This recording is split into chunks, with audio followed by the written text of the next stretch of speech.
Estimados irmãos espíritas e não espíritas, sejam bem-vindos ao nosso canal. Inscreva-se, compartilhe, avalie. Abraço a todos os irmãos da Seara Espírita Allan Kardec, da cidade de Gravatá, em Pernambuco, com renovada alegria, e desde já lhes convidando a reflexionarmos sobre mais um tema de nossa amada doutrina dos Espíritos.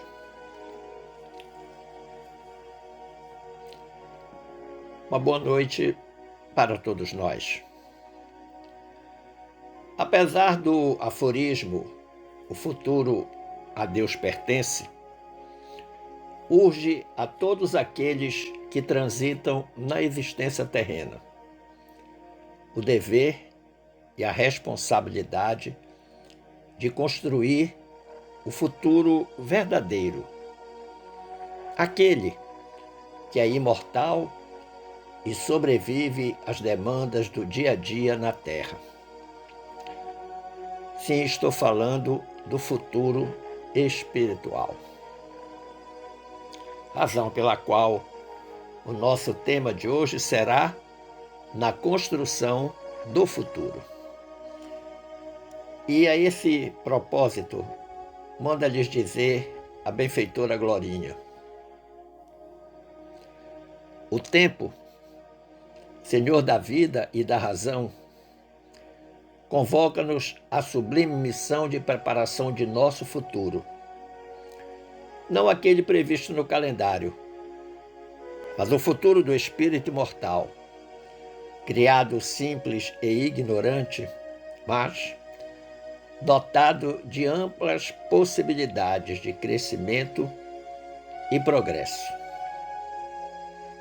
Não basta viver, é preciso saber viver, diz a veneranda colaboradora. Como de praxe, buscamos uma base evangélica e uma base doutrinária para dar sustentação à nossa reflexão. E a nossa base evangélica vem do Evangelho de João, capítulo 18, versículos 33, 36 e 37. Narra o evangelista: Pilatos, tendo entrado de novo no palácio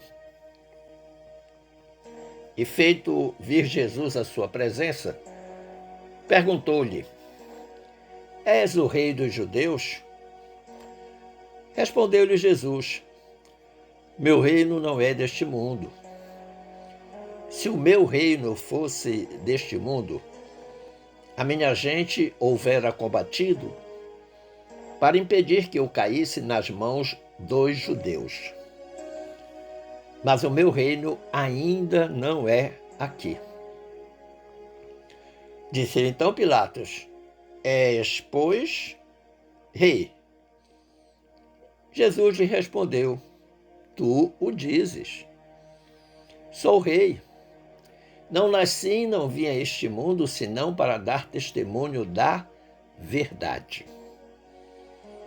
Aquele que pertence à verdade escuta a minha voz. Finalizou Jesus diante de Pilatos. E a base doutrinária vem do nosso Evangelho segundo o Espiritismo, capítulo 2, cuja temática central é: Meu reino não é deste mundo. O meu reino não é deste mundo são palavras pelas quais Jesus claramente se refere à vida futura. E sem ela, nenhuma razão de ser teria a maior parte dos seus preceitos morais. Donde vem que os que não creem na vida futura, imaginando que ele apenas falava na vida presente, não os compreendem ou os consideram pueris. A partir da base evangélica e da base doutrinária, nós podemos perceber duas constatações. A partir do que revela o Evangelho, pode-se constatar que a verdadeira vida não está na terra, mas no plano espiritual. Reiteradas vezes tenho dito e repetido que na terra nós temos existência. Existência corporal, que vai durar um determinado número de anos, variando de criatura a criatura, porque vida verdadeiramente só o espírito imortal é que a possui. Ademais, a realeza terrena se extingue com a extinção do rei. Mas a realeza espiritual permanece, posto que o espírito é imortal. E aí a gente percebe o que Jesus quis dizer a Pilatos. Disse Jesus ainda, mas meu reino ainda não é aqui. E o que chama muito a atenção é a expressão ainda. Porque ele poderia simplesmente dizer, mas meu reino não é aqui. Mas ele está dizendo ainda, significa dizer então que um dia será. Verdadeiramente será. Por enquanto, a terra não pode ser o reino de Jesus, porque ainda predomina o orgulho, a vaidade, a soberba, o egoísmo, a intolerância, a maldade, o erro e outras tantas imperfeições. Mas, quando essas imperfeições forem definitivamente eliminadas, poderá então o reino de Jesus instalar-se entre nós. Mas isso só acontecerá quando o seu evangelho de amor e libertação estiver disseminado em todo o planeta, tenha alcançado todos os corações, independentemente da coloração religiosa de cada um. Esta é a razão dele ter dito, ainda não é aqui. Por quê? Porque nós ainda estamos nesta fase de provas e expiações. A vida futura deve ser uma preocupação de todos os homens, de todas as criaturas. Por quê?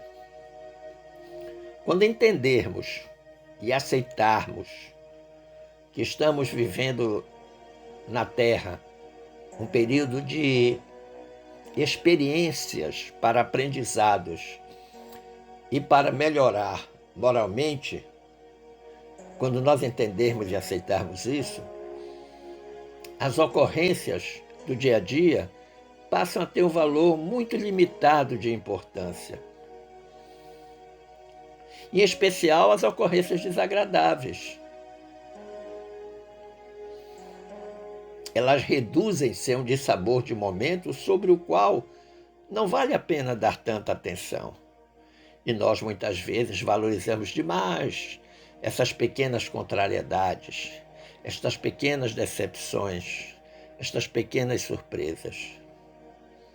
Encarando estas ocorrências, estas dificuldades, como aulas ou como lições, nós passamos então a ter maior autocontrole sobre as nossas atitudes, sobre as nossas condutas, buscando o bem-estar próprio, o nosso e o dos outros que estão ao nosso derredor. Sempre considerando, sempre tendo em vista as virtudes que nós possuímos e que poderão determinar efetivamente a nossa condição espiritual. Claro que ainda nos faltam algumas virtudes.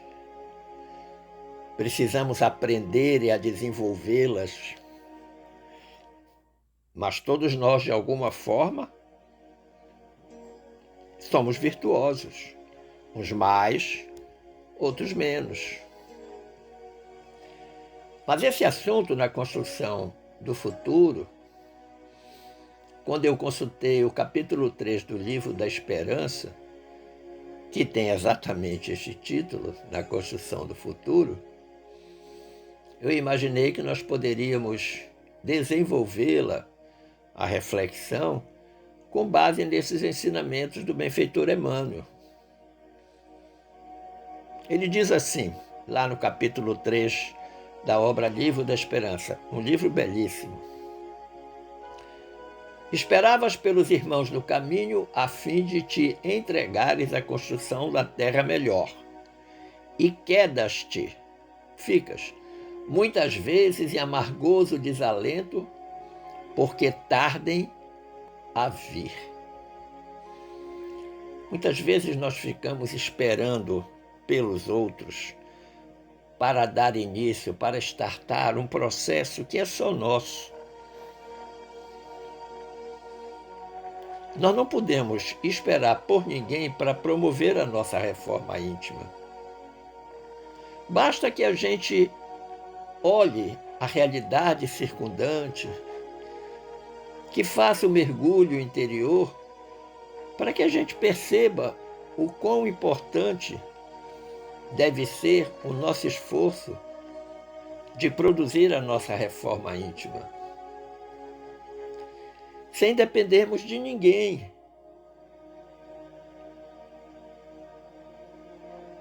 Muitas pessoas esperam que os outros mudem para mudar.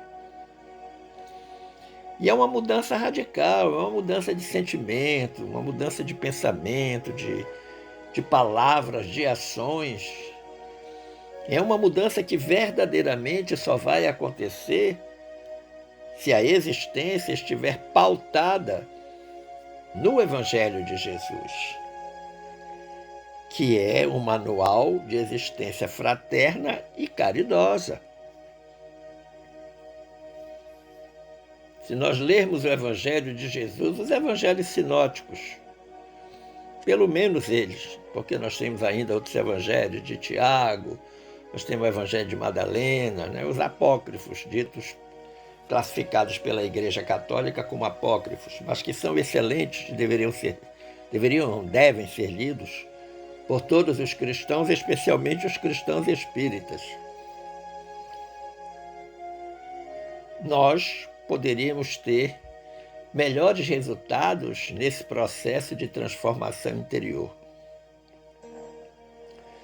Mas o Emmanuel vai continuar lá no capítulo 3 do Livro da Esperança dizendo: observa, porém, a estrada longa da evolução para que o entendimento te pacifique. Nenhum espírito conseguirá evoluir tudo o que precisa numa encarnação. Serão necessárias milhares de reencarnações, com absoluta certeza.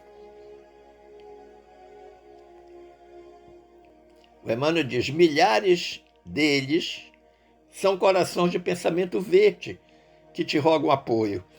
Aqueles que muitas vezes procuram e pedem a nossa ajuda. E outros muitos seguem trilha adiante, inibidos por névoas interiores que desconhecem.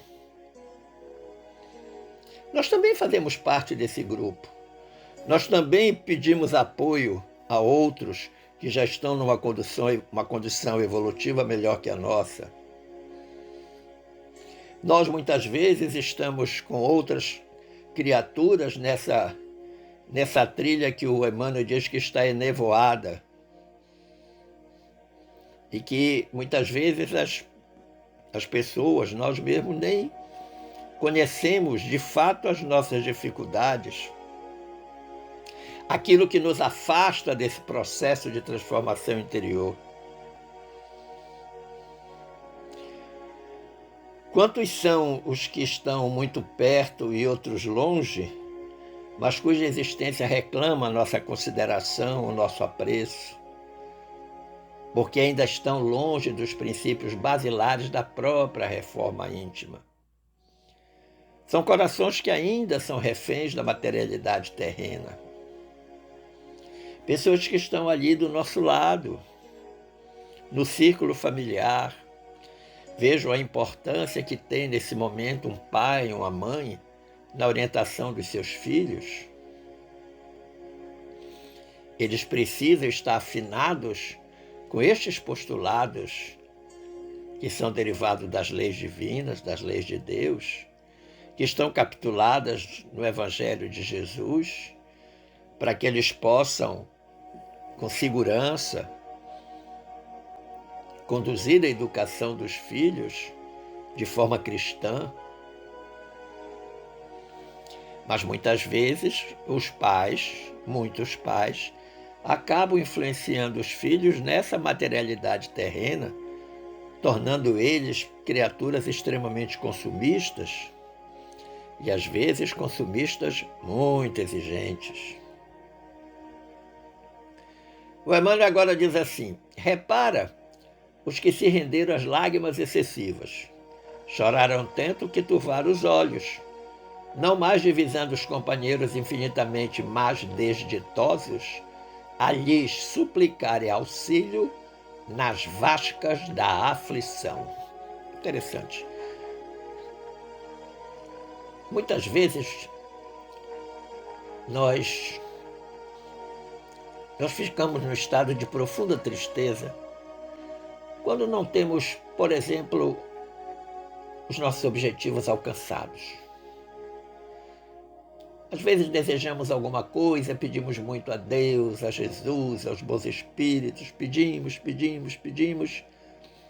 e aí não recebemos. E muitas vezes achamos que não temos nenhum merecimento, porque a nossa visão míope acha que a questão é de merecimento, esquece, por exemplo, que se não fomos atendidos é porque ainda não estamos preparados para receber aquilo que pedimos. E que a espiritualidade, que Jesus, que Deus está fazendo e vendo o melhor para nós. Muitas vezes, quando nós estamos nesses estados de tristeza, em que, como diz o Emmanuel, nós choramos, as lágrimas acabam embaçando a visão e a gente nem percebe. Pessoas que estão numa situação muito mais crítica e dolorosa que a nossa, muito mais aflitos, e nós nem percebemos, nem nos damos conta. Pessoas essas que muitas vezes estão ali juntinho da gente, no círculo familiar, no ambiente de trabalho, na casa espírita. Às vezes é um amigo, uma amiga muito querido, muito querida, que está em grande dificuldade, mas que, por razões variadas, não quer colocar os seus problemas para a gente, mas um simples olhar ao comportamento da criatura, aquele que conhece verdadeiramente o seu amigo, a sua amiga, percebe que deve estar passando algo ruim com ele ou com ela. Nós ainda sofremos uma tentação muito grande de achar que os nossos problemas e as nossas dores são maiores que os problemas e as dores das outras pessoas. Muitas vezes nós vivemos muito a síndrome do coitadinho. O mundo da dimensão material, como bem disse a benfeitora Joana de Ângeles, esse mundo material é um educandário de desenvolvimento dos recursos espirituais do ser que está em trânsito para o reino dos céus, em trânsito na existência, nessa que está vivendo, nas que já viveu e nas que viverá, seguramente.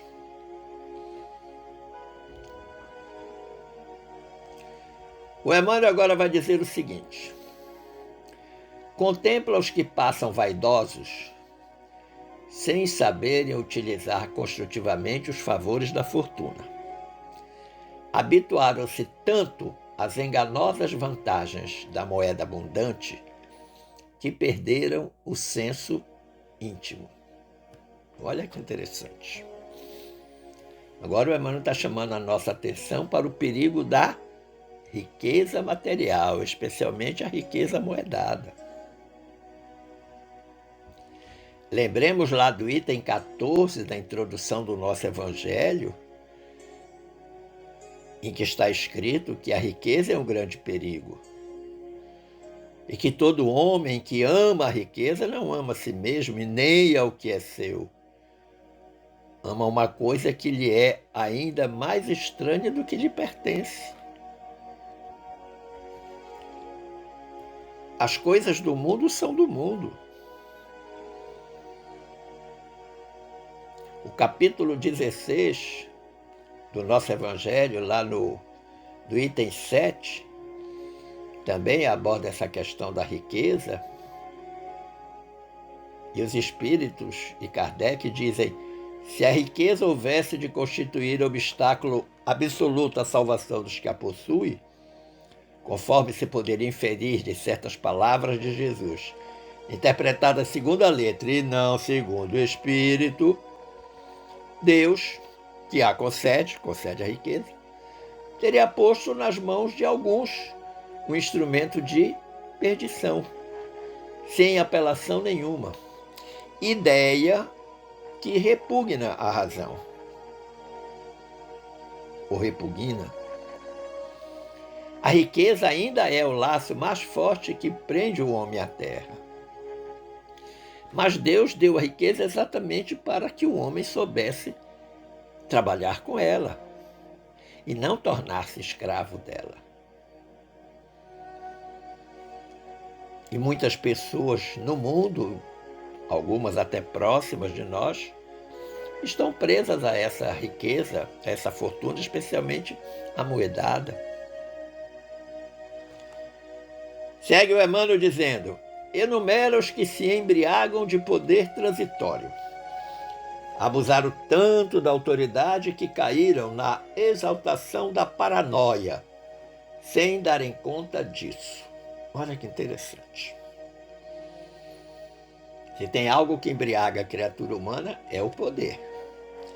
Agora, as criaturas humanas ainda não se deram conta que este poder é transitório. Porque o verdadeiro poder é o poder do Espírito, o poder transformador que está íncito no espírito de cada um de nós. E estas criaturas que são muito empoderadas, elas abusam tanto do poder que têm, que, como diz o Emmanuel, cai na exaltação da paranoia. Tornam-se ditadores com a maior facilidade. Nós estamos falando de ditadura política, estamos falando de ditadura econômica, moral, ética. Tem pessoas que para conseguir o que querem, e querem porque querem, não têm o menor senso ético para alcançar o seu desejo. E se tiver algum tipo de poder, atropela e passa por cima de tudo e de todos para conseguir o que deseja. A pergunta é: que poder deve desejar o verdadeiro cristão? Já que o Emmanuel está falando dos que se embriagam do poder transitório. Muito bem, então que poder o verdadeiro cristão deve ter? O próprio Emmanuel, agora lá no capítulo 20 da obra Trevo de Ideias, o título desse capítulo 20 é Poder. Então, lá no capítulo 20 do Trevo de Ideias, o Emmanuel diz que nós devemos pedir ao Senhor amar sem reclamações, servir sem recompensa, compreender sem exigir compreensão para nós mesmos, obedecer aos sublimes desígnios, vencer as próprias imperfeições. Esses são os que ele chama pedidos básicos. Isso é que nós devemos pedir ao Senhor, pedir a Deus. Amar, servir, compreender, obedecer, vencer. Um quinteto fabuloso, entre outros tantos pedidos de natureza crística que nós devemos fazer a Deus. Pedir que Deus nos ajude a alcançar estas virtudes e servir sem recompensa, amar sem reclamar, compreender sem exigir compreensão, vencer as imperfeições, obedecer os sublimes desígnios superiores de Deus. E isso seguramente impacta na construção do nosso futuro espiritual. Em seguida, o Emmanuel diz, relaciona os que asseveram amar, transformando a afetividade no egoísmo envolvente. Apaixonaram-se tanto por criaturas e coisas, cultivando exigências, que deliram positivamente sem perceber. Olha que interessante. Essas pessoas dizem que amam, mas na realidade é um amor egóico que envolve as criaturas.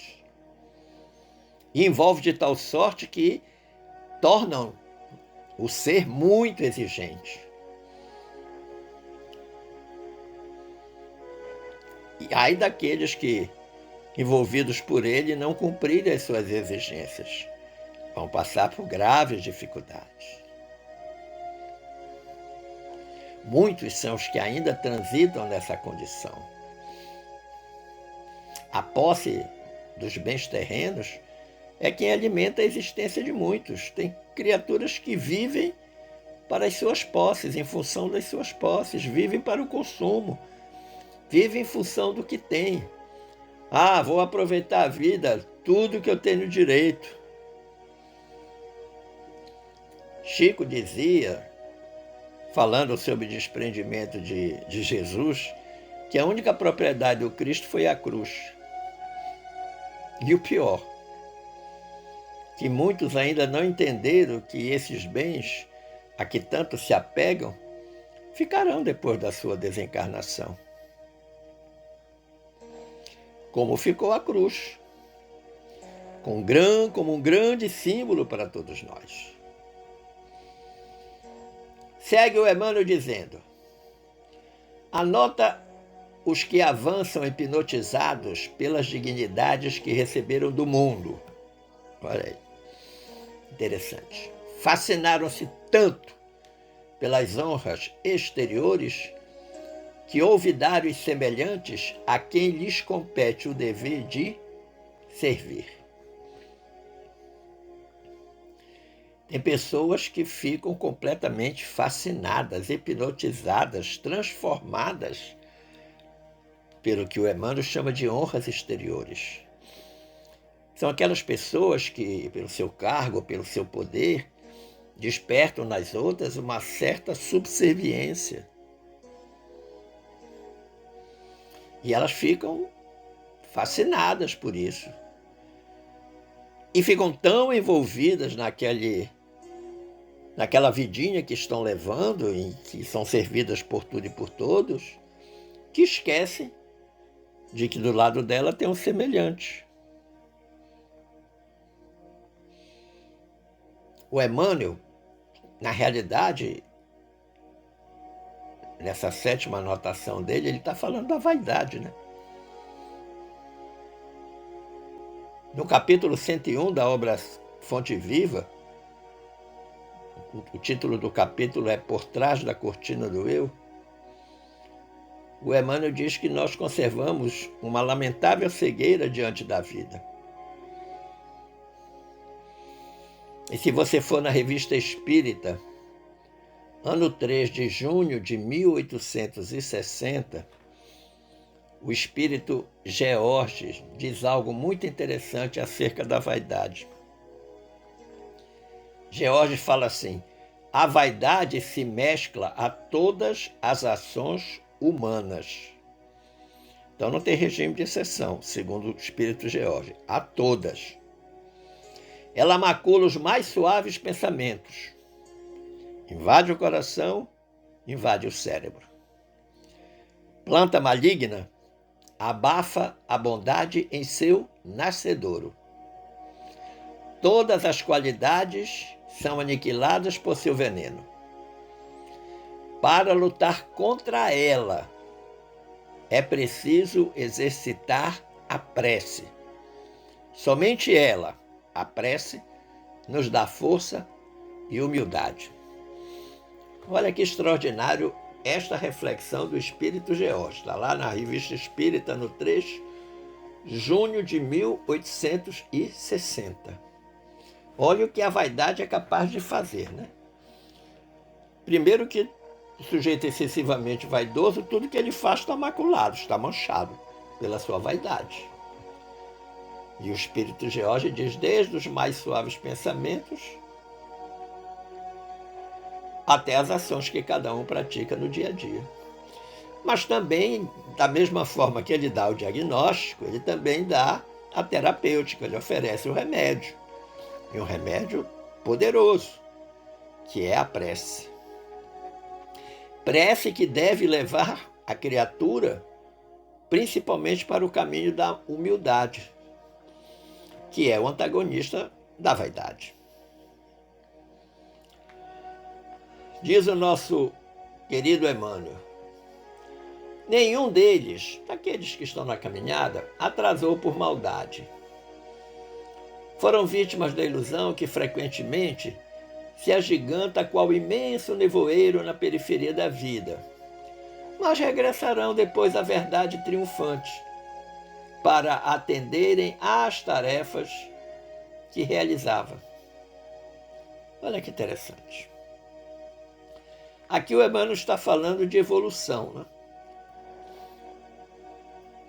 Quem é que se atrasa por maldade? Cada um de nós, em cada experiência reencarnatória que tem. Poderíamos estar mais adiantados? Creio que sim. Se tivéssemos aproveitado melhor a experiência reencarnatória. Mas, como diz o Emmanuel, somos vítimas de ilusão, que se agiganta como um nevoeiro na periferia da vida. Mas, graças à bondade divina, nós vamos regressar novamente para continuar as tarefas que estávamos realizando e que foram interrompidas em determinado momento. Por quê? Porque o processo de evolução não para. Ele pode ser mais lento para uns e mais rápido para outros, mas não para. E essas ilusões humanas, elas são representadas pelas facilidades terrenas.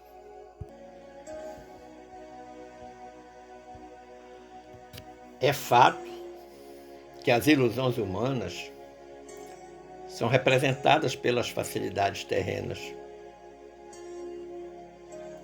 e são portadoras de um grande poder de atrair a nossa atenção para o supérfluo, desviando-nos do que é básico e necessário.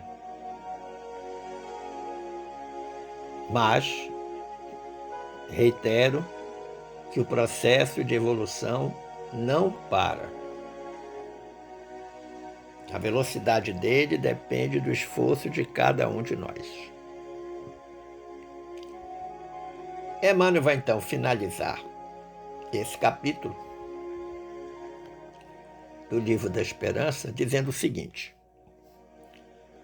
para todos eles que ainda não conseguiram chegar à grande renovação, é compreensível o adiamento do trabalho a fazer. Entretanto, nada nos justificaria desânimo ou deserção na obra do Cristo. Porque, embora estejamos consideravelmente distantes da sublimação necessária, transportamos conosco o raciocínio lúcido e libertado no sustento da fé. De forma brilhante, um arremate precioso. Mais uma vez, o benfeitor vai utilizar o advérbio ainda, que bem sabemos que significa até agora, até esse momento, mas que esse advérbio deve sinalizar uma esperança para todos nós. Olha, por hora vocês ainda não conseguiram, mas vocês conseguirão. Vocês chegarão lá na grande meta, no grande objetivo. Por não termos atingido o tempo e o conhecimento necessários à transformação desejada, neste processo de construção do futuro, será natural o adiamento das mudanças que precisamos executar em nós mesmos. Sim, porque se eu não tenho experiência, eu não tenho conhecimento, eu não tenho a referência, como que eu vou mudar? Como que eu vou me transformar? Mas o benfeitor, o Emmanuel, chama a nossa atenção que, apesar do atraso em que estacionamos, isso não deve ser motivo de desânimo ou deserção. Porque muitos dizem assim, isso não dá para mim, não foi feito para isso, isso é muito complicado, eu não vou dar conta. Porque essa transformação, ela é processual, e tudo que é processual, a velocidade do processo depende de cada um, no estágio evolutivo que cada um de nós estamos. Aqueles que estão mais evoluídos caminharão a passos mais rápidos naturalmente, mas os que estiverem menos evoluídos terão mais dificuldades, porém não devem desistir. Não devem desistir, não devem desanimar. O Emmanuel assinala que o grande elemento motivador dessa transformação desejada é a fé, quando ele diz que nós transportamos conosco o raciocínio lúcido e libertado no sustento da fé. O objetivo da fé constitui a realização mais profunda de cada um de nós e em cada um de nós. É a salvação a que se reporta a boa nova de Jesus por excelência. E como Deus não nos criou para a perdição, salvar segundo o Evangelho significa elevar, purificar, sublimar, intensificando-se a iluminação do Espírito para a vida eterna. Essa é a verdadeira salvação. Muitos dizem que Jesus foi o Salvador. Não. Jesus não veio para salvar ninguém, porque a salvação é um processo individual de cada um. Cada um salva a si mesmo. Nesta perspectiva evangélica, de elevar-se, de purificar-se, de sublimar, dando cada vez mais luz ao próprio Espírito, com vistas à vida eterna. Sim, porque esse Espírito que ora está reencarnado, quando sobreviver a morte física, o Espírito será liberado do corpo carnal e volta ao plano espiritual. Volta com que bagagem? Vai chegar no plano espiritual com que patrimônio que adquiriu durante a experiência terrena, a vivência terrena? Não nos esqueçamos, não há vitória da claridade sem expulsão das sombras, nem elevação sem o suor da subida. Isso é fundamental.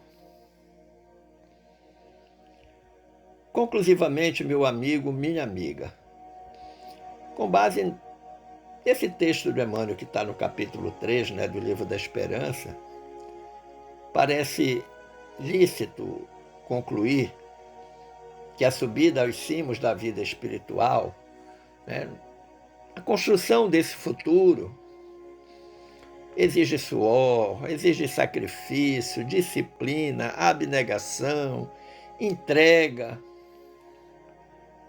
Mas é preciso que a gente também tenha a devida compreensão de que essa jornada não se efetua sem nuvens, sem tempestades, sem dificuldades. Daí a importância da fé viva, que funciona como uma bússola, como uma candeia, iluminando o caminho. Ademais, a responsabilidade da obra sempre pertencerá ao construtor, especialmente quando a sua grande obra for o seu próprio futuro. Esperando ter contribuído para o entendimento deste tema, eu agradeço o carinho, da atenção, das boas vibrações dispensadas e desejo que fiquemos todos em paz com Jesus. Forte abraço!